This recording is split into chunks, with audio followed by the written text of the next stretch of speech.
This leads us to Trotsky. After Lenin died and Stalin came to lead the Soviet Union, Trotsky believed that there was a rise of a new class in the Soviet Union. That the ruling elites could themselves become a new class even if they did not directly control the means of production. Whereas a capitalist owns a factory or owns stock in the corporation that owns a factory, the bureaucrat is simply a manager, simply a leader. And so these bureaucrats form a parasitic political class that manages the mechanisms of the state, that manages the mechanisms of the economy, even though they don't have direct control over the exploitation of it. This would be the normal conception people have of the Soviet Union, is that there were these bureaucrats or apparatchik, leaders or officials who didn't live super well, but were parasitic upon the Soviet workers. So Trotsky posits this new, bureaucratic class. This leads us then to Mao. And Mao makes a radical break from all the previous class conceptions. The grounding of this is that Mao believed that contradictions between the classes could be antagonistic, necessarily settled through violent means, or they could be non-antagonistic. There could be different class interests between, for example, the proletariat and the peasants, but this didn't necessarily need to end in bloodshed or the subjugation and domination of one class by another. He believed, by extension, that other classes could engage in revolutionary activity so long as they did so independent of their class as such that they joined the working class. And one of the key ways in which this sort of revolutionary classes, who were not the proletariat, occurred for Mao was in anti-imperialism. When imperialism threatens an entire nation, all or many of the classes who would have conflicting class interests, the national bourgeois with the peasants, with the workers, with the bureaucrats, find a common enemy in the imperialist nation.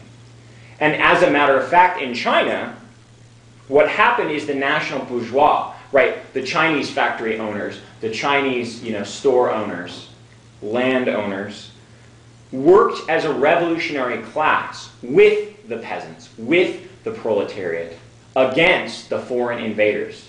Initially the European powers, and then later, during the 30s and 40s, against the Japanese. Now the reason why this is such a radical break is that other classes can be revolutionary. They don't simply need to be suppressed or converted into proletarians. So it's this radical contingency of Mao that opens up a whole new conception for traditional orthodox Marxist class theory. However, there are several notions of class composition that reject orthodox class structure. There's consumptive models, there's post-structuralist models, and there's also sociological models. The consumptive models, workers are differentiated by their consumptive capacity. Because first world workers and third world workers are fundamentally a different class because they have access to different consumptive powers. Now this is very popular among some sociologists, but also you can find it in people who are avowed Marxists. Guy Debord says that yes, all the factory workers are proletarians when they're in the factory, but when they go home, they engage in the same bourgeois consumption of films, of music, of art, of television, of sports, that the ruling class do. It's just a matter of quantity, not of quality. This notion of class, consumptive, consumptive ability, consumptive goods, as an organizing factor of class is very popular among the ultra-left. The Red Army faction, of course, fiercely criticizing the German workers for simply going to their shopping malls and their theaters and their discotheques rather than expressing unity either together or with, you know, third world workers. And so they viewed one of the ways to end this is to end consumption, or to threaten consumption, to firebomb, you know, supermarkets. And so for them, they think that modern capital is more based on consumers than it is on producers. This, of course, leads to other responses, like the post-structuralists. For them, class as a structure cannot account for our current situation.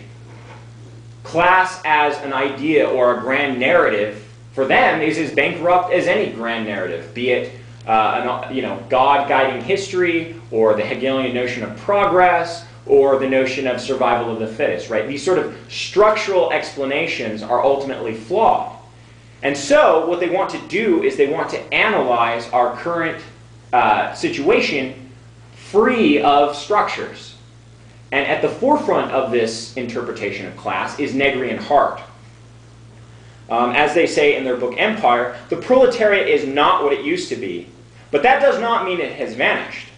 It means rather that we are forced once again to face the analytic task of to understand the new composition of the proletariat as a class. The fact that under the category of proletariat we understand all of those exploited by and subject to capitalist domination should not indicate that the proletariat is a homogeneous class or undifferentiated unit. So in this case, for Negri and Hart, what it means to be a proletariat is to be exploited by capital, or as they later come to call it, empire. So we are all exploited by capital in different ways. A first world IT worker is exploited by capital, as well as a starving refugee in Darfur. It is their very resistance and exploitation by capital that renders them a proletariat. You'll notice this completely avoids the notion of class structure, especially those found in orthodox Marxism, right, as those who are related to the means of production. So in this case, for them, the real nature of class, if there is such a thing, is an interplay of powers either for or against the oppressor. And this, of course, they get from Michel Foucault, especially History of Sexuality, Volume 1, which is there are forces and centers of power always at war. You have Saddam Hussein as a state power, you have the United States, right, as an imperialist power.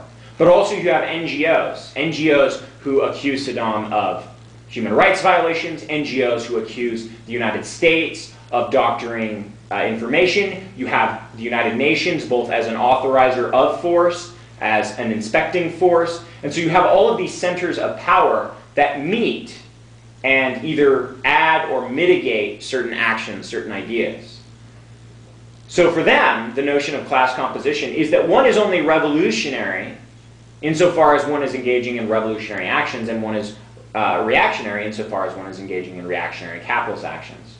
If I steal a bunch of music off the internet, I'm engaged in a revolutionary action, right? Because I free myself of the exploitation of capital.